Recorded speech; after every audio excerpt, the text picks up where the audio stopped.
नमस्कार, मी अमृता दीक्षित. आम्ही ठाणेकर वृत्तवाहिनीमध्ये सर्वांचं स्वागत. प्रथम आजच्या ठळक घडामोडी. ठाणे महानगरपालिका व BN बांदोडकर महाविद्यालय यांच्या संयुक्त विद्यमाने क्षय रोगाबाबत जनजागृती करण्यासाठी क्षयमुक्त ठाणे भयमुक्त ठाणे या कार्यक्रमाचे आयोजन करण्यात आले आहे. संपूर्ण महाराष्ट्रात क्षयरोग दूरीकरण मध्ये ठाण्याचा दुसरा क्रमांक आला आहे. या आजाराबाबत जनजागृती होऊन क्षयरोगाचे रुग्ण वाढू नये यासाठी ठाणे महापालिका क्षेत्रातील आरोग्य केंद्राचे सर्वेक्षण करण्यात येत आहे. अनेक जण या जनजागृती मोहिमेत जास्तीत जास्त जनजागृती कशी करता येईल यासाठी सक्रिय आहेत. क्षयमुक्त ठाणे भयमुक्त ठाणे या संकल्पनेच्या अंतर्गत आजचा कार्यक्रम होता तो क्षयरोगाबाबत जनजागृतीबद्दल होता. आणि कालच आलेल्या माहितीनुसार महाराष्ट्रामध्ये आपल्याला जे काय मानांकन मिळतं एकूण सर्व ठाणे महानगरपालिका पकडून एक 80 महानगरपालिका आणि जिल्ह्यांना पकडून पूर्ण महाराष्ट्रामध्ये आपल्या राष्ट्रीय क्षयरोग दूरीकरण कार्यक्रम ठाणे महानगरपालिकेमध्ये जो राबवला जातो त्याचा पूर्ण महाराष्ट्रात दुसरा क्रमांक आला. त्याबद्दल राज्य शासनाकडून कालच आपल्याला माहिती देण्यात आली आहे आणि त्याच्या अंतर्गतच हा आपण प्रोग्राम राबवलेला आहे. ह्या प्रोग्राममध्ये आपण मॅक्सिमम जेवढे ठाणे महानगरपालिकेमध्ये आपली आरोग्य केंद्र आहेत त्याच्यामध्ये जो आपला हा राष्ट्रीय क्षयरोग दूरीकरण कार्यक्रम राबवतो त्याच्यामधून विविध स्तरावरतून त्याचं मार्किंग करण्यात येतं राज्य शासनामार्फत. त्याच्यामध्ये वर्धाचा पहिला नंबर आलेला आहे पूर्ण महाराष्ट्रामध्ये आणि ठाणे महानगरपालिकेचा दुसरा नंबर आलेला आहे. जवळपास 86% आपल्याला 100पैकी मिळालेले आहेत. त्याच्यानुसारच हे नामांकन मिळालं आपल्याला. आणि BN बांदोडकर कॉलेजची ही मुलं आहेत मुली आहेत जवळपास एक 30 ते 40 जण आहेत जी मागच्या 7 दिवसापासून दररोज प्रॅक्टिस करतायत. जनजागृतीपर कशी मोहीम राबवता येईल आरोग्य केंद्रांमार्फत किंवा ठाणे महानगरपालिकेच्या आरोग्य विभागामार्फत कसं मोफत सुविधा प्रत्येक क्षयरुग्णांसाठी पुरवण्यात येते त्याबद्दलची जनजागृती होती. घाबरून जायचं कारण नाही आहे. सर्व औषधोपचार डायग्नोसिस असेल हे सगळं मोफत उपलब्ध आहे याबद्दल जनजागृती आहे. आणि ह्या एवढ्या एन्थुझियास्टिक मुलांमुळे आजूबाजूला बघणारा जो काही पूर्ण आपल्याकडे स्टाफ असेल किंवा रस्त्यावरची माणसं असतील यांच्यामध्ये पण मोठ्या प्रमाणात जनजागृती करण्याचाच एकमेव हा पर्याय निवडण्यात आला होता आणि खूप चांगला रिस्पॉन्स आहे. सकाळपासून आपण ठाणा कॉलेजला हे प्रात्यक्षिक केलेलं आहे, NKT कॉलेजला केलं आहे, कळवा हॉस्पिटलला केलं आहे, आता आपण ठाणे महानगरपालिकेच्या मुख्यालयाजवळ करत आहोत. त्यानंतर अजून विविध ठिकाणांमध्ये ठाणे शहरामध्ये पण हा असाच सेम जनजागृतीपर कार्यक्रम घेण्यात येणार आहे. भारतीय जनता पार्टीकडून लोकसभा निवडणुकीच्या पार्श्वभूमीवर ठाणे लोकसभा मतदारसंघासाठी तयार करण्यात येणाऱ्या जाहीरनामा पोर्टलचं आज उद्घाटन करण्यात आले आहे. या ऑनलाईन पोर्टलच्या माध्यमातून ठाणे लोकसभा मतदारसंघात येणाऱ्या ठाणे, नवी मुंबई आणि मीरा भाईंदर शहरातील नागरिकांना भाजपच्या जाहीरनाम्यात त्यांचे म्हणणे आणि सूचना मांडता येणार आहेत. माजी खासदार आणि ठाणे लोकसभेचे संयोजक विनय सहस्रबुद्धे यांच्या हस्ते ठाणे भाजप मध्यवर्ती कार्यालयात या जाहीरनामा पोर्टलचं उद्घाटन करण्यात आले आहे. भारतीय जनता पार्टीने लोकसभेसाठी आपली सर्व प्रकारची सिद्धता राज्याच्या सर्व 48 मतदारसंघात गेल्या अनेक महिन्यांपासून करण्याचं काम सुरू केलेलं आहे.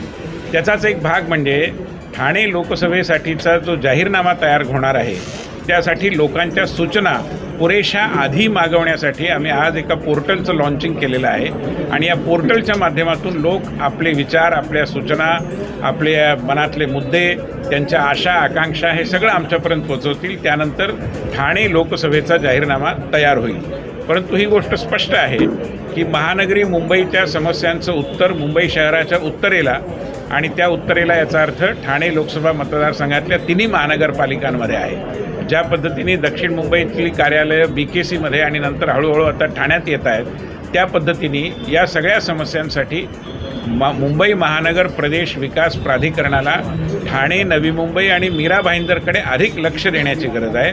त्या दृष्टीने देखील लोकांना काही सुचवायचं असेल तर त्यांच्या सूचनांचं स्वागत आहे. माझी खात्री आहे की ठाणेकर नागरिक आणि या दोन्ही अन्य महापालिकांमधले नागरिक मोठ्या प्रमाणात आपल्या सूचना आमच्यापर्यंत पाठवतात. तर पाहायचं झालं तर ठाणे लोकसभेचा तिढा अद्यापही सुटलेला नाही.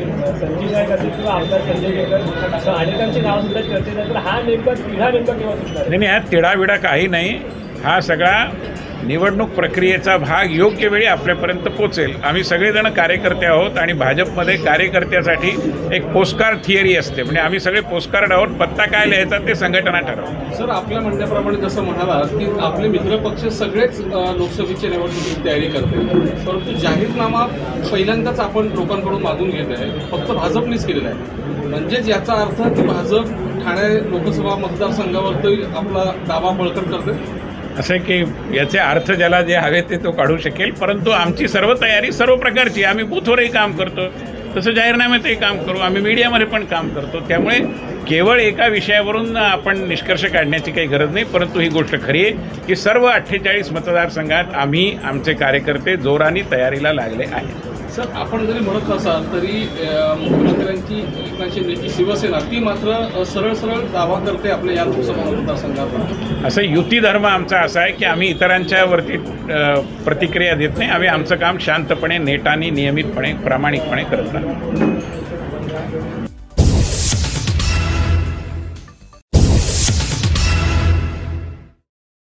ठाणेकर मालमत्ता करदात्यांसाठी करातील व्याज माफी अभय योजना 31 डिसेंबर 2023 पर्यंत मालमत्ता करावरील 100% व्याज माफ. तसेच 1 जानेवारी ते 15 जानेवारी 2024 या कालावधीमध्ये मालमत्ता करावरील 75% व्याज माफ. त्याचप्रमाणे 16 जानेवारी ते 31 जानेवारी 2024 या कालावधीमध्ये मालमत्ता करावरील 50% व्याज माफ. तरी सदर व्याज माफीच्या अभय योजनेचा ठाणेकर करदात्यांनी लाभ घ्यावा. महानगरपालिकेच्या कोणत्याही संकलन केंद्रावर कर भरण्याची सोय आहे. एटीएम, डेबिट, क्रेडिट कार्डद्वारे कर भरण्याची सुविधा उपलब्ध करून देण्यात आली आहे. सोमवार ते शनिवार या दरम्यान सकाळी 10:30 ते सायंकाळी 5 वाजेपर्यंत संकलन केंद्राची वेळ असून करदात्यांच्या सोयीसाठी रविवारी संकलन केंद्र सकाळी 10:30 ते दुपारी 1:30 वाजेपर्यंत सुरू ठेवण्यात येत आहे.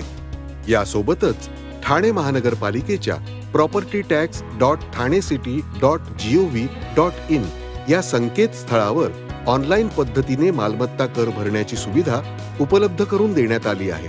तसेच गुगल पे, फोन पे, पेटीएम आणि भीम ॲपद्वारे आपला कर सुलभतेने जमा करू शकता. ठाणे महापालिका क्षेत्रातील सर्व करदात्यांना विनंती आहे की आपण या व्याज माफी अभय योजनेचा जरूर लाभ घ्या आणि आपला मालमत्ता कर लवकरात लवकर महापालिकेमध्ये जमा करून महापालिकेस सहकार्य करा. धन्यवाद.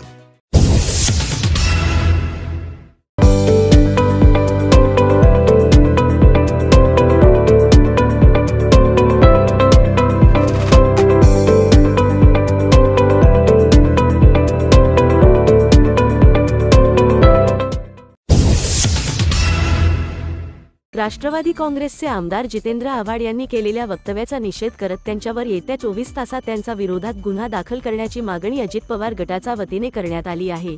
अन्यथा वर्तकनगर पोलीस ठाण्यात महाआरती करण्याचा इशारा देखील दिला आहे. आमचे कार्यकर्ते महाआरती करण्यासाठी गेले होते असे देखील अजित पवार गटाचे प्रवक्ते आनंद परांजपे यांनी सांगितले आहे. क्या कुछ कार्यकर्ताओं से बातचीत हो पाई अब तक?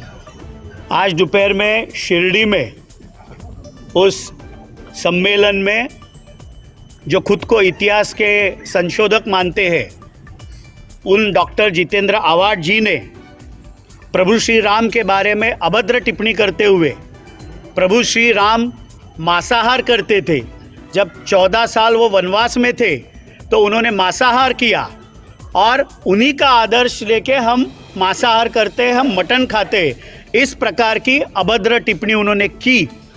मुझे अभिमान है मेरे युवा पदाधिकारियों पे, वीरू वाघमारे और उनके सभी पदाधिकारियों पे. वो वहाँ पर आंदोलन नहीं करने गए थे, वो वहाँ पर प्रभु श्री राम की महाआरती करने गए थे.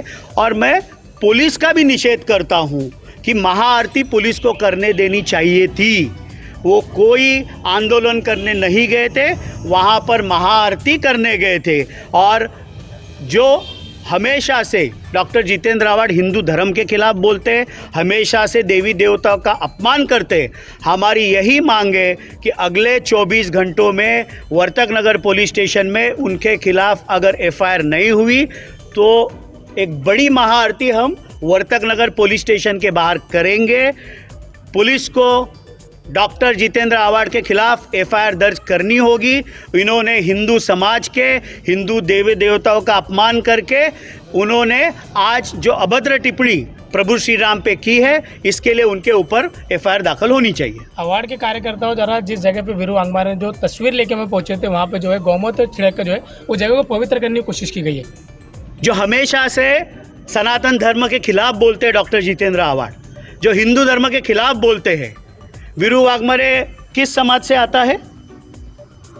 और वो वहाँ पर प्रभु श्री राम की फोटो लेके महाआरती करने आया था, और उस जगह को आप गोमूत्र से पवित्र करना चाहते हो। भगवान श्री राम से और क्या पवित्र है? भगवान श्री राम से और क्या पवित्र है इस संसार में? तो इसलिए मुझे दया आती है डॉक्टर जितेंद्र आव्हाड जी की बुद्धि पे, उनके पदाधिकारियों की बुद्धि पे। उनकी मानसिकता हमेशा से हिंदू धर्म का अपमान करना है। धर्मनिरपेक्षवाद ये नहीं सिखाता कि किसी धर्म का अपमान करो। धर्मनिरपेक्षवाद ये कहता है मैं हिंदू धर्म का भी मान सम्मान करूँगा, मैं मुस्लिम धर्म का भी मान सम्मान करूँगा, मैं सिख धर्म का भी मान सम्मान करूँगा, मैं ईसाई धर्म का भी मान सम्मान करूँगा, मैं बुद्ध धर्म का, इस दुनिया में जितने धर्म है उन सभी का मैं मान सम्मान करूँगा। ये धर्मनिरपेक्षवाद होता है। तो डॉक्टर जितेंद्र आव्हाड हमेशा हिंदू धर्म के खिलाफ बोलते हैं, हमेशा सनातन धर्म के खिलाफ बोलते हैं। हमारी यही मांग है कि अगले 24 घंटे में अगर FIR दर्ज नहीं हुई तो हम यहाँ पर आके महाआरती करेंगे। आमदार जितेंद्र आव्हाड यांनी प्रभू श्रीरामाबद्दल केलेल्या वादग्रस्त वक्तव्याच्या विरोधात ठाणे शहर महिला मोर्चाच्या महिला कार्यकर्त्यांनी निषेध केला आहे। यावेळी जितेंद्र आव्हाड यांच्या घरासमोर आंदोलन करण्यात आले आहे। यावेळी महिला मोर्चा महिला कार्यकर्त्यांनी जितेंद्र आव्हाड यांच्या घरात शिरण्याचा प्रयत्न केला असता पोलिसांनी आंदोलनकर्त्या महिलांना ताब्यात घेतले आहे। ठाण्याचे सर्वज्ञानी संभाव्य ऑस्कर पुरस्कार विजेते जितेंद्र आव्हाड हे किती नौटंकीबाज आहेत हे अख्ख्या महाराष्ट्राला माहिती आहेच, आणि ते प्रत्येक वेळी काही विधानं करत असतात। मला असं वाटतं की ते विधानं यासाठी करतात की त्यांनी सतत चर्चेत राहिलं पाहिजे, आणि तसंच त्यांनी काल एक मूर्खासारखं विधान केलं की प्रभू श्री राम म्हणजे जे सगळ्या हिंदुस्थानची आस्था आहे, श्रद्धेचं स्थान आहे, त्या प्रभू श्री रामचंद्रांबद्दल आव्हाडाने एक अतिशय मूर्खासारखं वक्तव्य केलं। त्याचा आम्ही सगळीजण निषेध तर करतोच, आणि आज आम्ही तेच त्यांना सांगण्यासाठी गेलो होतो की आव्हाड आता तरी स्वतःला सावरा, आणि प्रभू रामचंद्र तुम्हाला लवकरच सद्बुद्धी देऊ देत। आणि म्हणून गुलाबाची फुलं घेऊन आम्ही त्यांच्या घराकडे जात होतो की त्या फुलं आम्ही त्यांना ह्याच्यासाठी देत होतो की गेट वेल सून, लवकर तुम्ही बरे व्हा, कारण जो हिंदुस्थानच्या श्रद्धेचा विषय आहे त्याची ते सतत मस्करी टिंगलटवाळी करतच असतात। तर मला असं वाटतं आव्हाडाने आता कुठेतरी थांबावं आणि देव त्यांना लवकर सद्बुद्धी देवो, एवढंच मी सांगते। आणि आव्हाडांच्या घराकडे आम्ही जात होतो, पण पोलिसांनी तिथेच आम्हाला अडवलं, आणि आता वर्तकनगर पोलीस स्टेशनमध्ये आम्हाला सगळ्यांना त्यांनी अटक केलेली आहे। आणि प्रभू रामचंद्रांसाठी, हिंदुस्थानच्या श्रद्धेसाठी, आस्थेसाठी कोणी अशी वक्तव्य करेल तर त्याच्या विरोधात आम्ही असाच निषेध करू, असंच आंदोलन करू, कारण हिंदू धर्म का अपमान नहीं सहेगा हिंदुस्तान।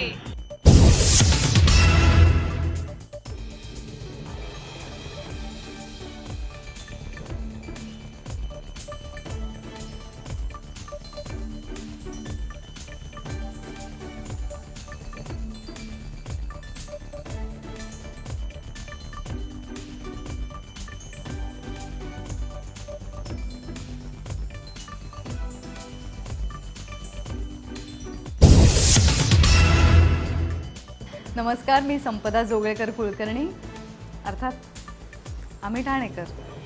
माझा जन्म ठाण्यातला आहे, बेडेकर हॉस्पिटलमधला। माझी शाळा ठाण्यातली आहे, मोह विद्यालय। माझं कॉलेज ठाण्यातलं आहे, जोशी बेडेकर महाविद्यालय। माझं कथक विशारद मी ज्यांच्याकडे शिकले ते गुरु डॉक्टर राजकुमार केतकर, ठाण्यातच मी त्यांच्याकडनं प्रशिक्षण घेतलं। ठाण्यात माझ्या रंगायतन आहे, ठाण्यात माझ्या मोठमोठी थिएटर्स आहेत। माझ्या ठाण्यात ज्या वेळेला मी लहान होते, शाळेत होते, कॉलेजमध्ये होते, तेव्हा तर बऱ्याचशा संस्था हौशी रंगभूमीवर काम करायच्या। त्या ॲक्टिव्हिटीज होत्या, त्या चळवळी होत्या। कलासरगम नावाची संस्था आपल्या ठाण्यात होती, जी राज्यनाट्य स्पर्धांना उतरायची, जी त्यांना पटलेली आवडलेली एखादी संहिता नाट्यरूपांतर करून तुमच्या समोर आणायची। ठाण्यामध्ये खूप मोठी मैदान आहेत। त्याचा फायदा असा की ठाण्यात खूप भाषणं व्हायची, वेगवेगळी मोठमोठी व्यक्तिमत्व आपल्या इथे यायची, आणि त्यांचे 7-8 दिवस अशी व्याख्यानमाला चालायची। ठाण्यामध्ये डॉक्टर आनंद नाडकर्णी आहेत, ठाण्यामध्ये डॉक्टर विजय बेडेकर आहेत, ठाण्यात डॉक्टर मंजिरी देव आहेत, ठाण्यात डॉक्टर अनिल काकोडकर आहेत। काहींची नावं माझ्याकडनं राहतील। ठाण्यात प्रवीण दवणे, ठाण्यात अशोक बागवे, आणि मी आहे। काय हवं अजून, असं माझं ठाणं आहे। या ठाण्यात म्हणजे ह्या सगळ्यांची नावं घेण्याचं भाग्य मला मिळालं, कारण कदाचित ठाण्यात जर मला एखादा कथ्थक नृत्याचा क्लास नसता तर मी आळस केला असता. ठाण्यात जर गडकरी नसतं तर काय असतं स्टेज, असं कदाचित माझ्याकडनं झालं असतं. माझ्या घराजवळच उत्तमोत्तम व्यक्तिमत्व लेखक राहायचे, त्यांचा सहवास नसता मिळाला तर असतं काहीतरी शब्दांशी संबंधित काहीतरी लिहितात लेखक, असं मला वाटलं असतं. पण माझा जन्म योगायोगाने ठाण्यात झाला, पण या ठाण्याने मात्र माझं सोनं केलं. अजूनही मला बरेचदा विचारतात, खूप श्रीमंत झाल्यावर तुम्ही कुठे जाणार? ठाण्यात. पण ठाणं ही माझी कर्मभूमी, जन्मभूमी, रंगभूमी सुद्धा आहे. आम्ही ठाणेकर.